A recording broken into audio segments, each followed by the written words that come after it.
Last time on Escape from the Manor, our heroes entered the mansion's deadly game and found themselves facing their deepest fears. But will they be able to overcome the horrors that await them in Episode 4, The Chains? Let's find out. Our story continues with the group standing before an ominous door adorned with a chain symbol.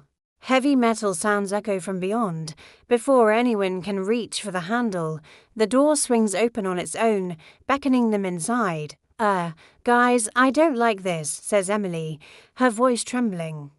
Ethan steps forward hesitantly. "I'll go first." He reaches out to steady himself. But the door sucks him right in before anyone can stop him. Emily and Omar rush after him, calling out to see where he's gone. They land hard on cold stone, momentarily stunned, then as their eyes adjust to the gloom, they notice that the torches lining the walls have ignited themselves, casting flickering shadows around them. They stand in a dark, rotting stone dungeon. Chains dangle from the ceiling, shackles are embedded in the walls, and various torture devices are scattered around. A voice whispers from unseen corners, "They were never meant to escape," shaken. The trio moves deeper into the dungeon. Suddenly, the door behind them slams shut, sealing their fate. "What the hell was that?" Omar exclaims, fear edging into his voice. Then they hear the voice again, closer this time. "Behind this door lies not memories, but judgment. For each of you who enter shall be chained by what you have done or denied." The door in front of them, they realize with a jolt, is made of solid black chains. "Whatever this place is, it knows us way too well," Emily says, backing away. But before they can escape, the chains start to move, coiling and reaching out like grasping limbs. "Run," screams Omar.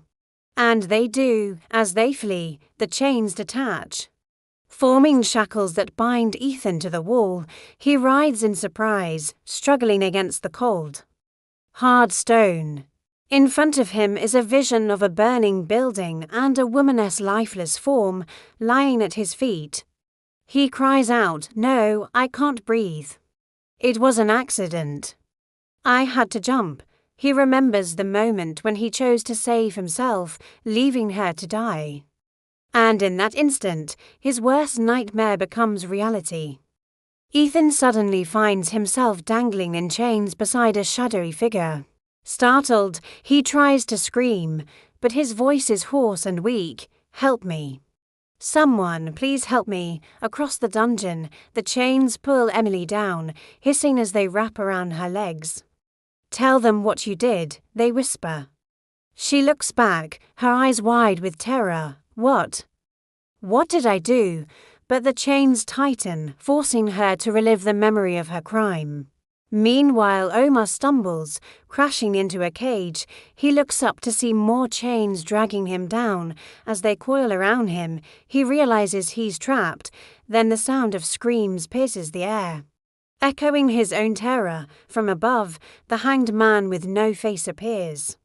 Swaying slightly, "You will leave this place only when one of you chooses to stay behind." His voice is deep and resonant, and it holds the chilling quality of the person they fear the most. Desperately, the group searches for another way out. Battling animated chains and grotesque shadow figures, time is running out. The dungeon is collapsing.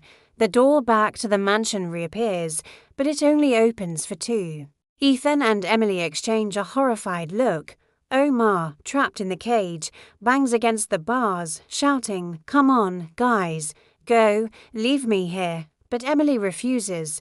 "We came in together, and we're getting out together." She moves toward the door, pulling Ethan with her. At the last second, Omar lunges for Emily, knocking her unconscious. With a grunt, Ethan helps him up. "We don't have time to explain. You have to trust me." But Omar shakes his head, his eyes filled with determination. "I was always going to die here anyway."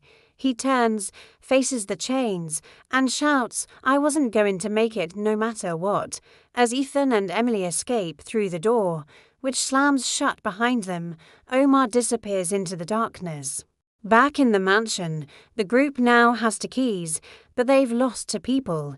In the grand hall, Ethan throws himself at Emily. "What aren't you telling us?" She turns slowly, door 6. "It has my name on it, and on the next episode of Escape from the Manor." They discover the terrifying truth behind Emily's cryptic message.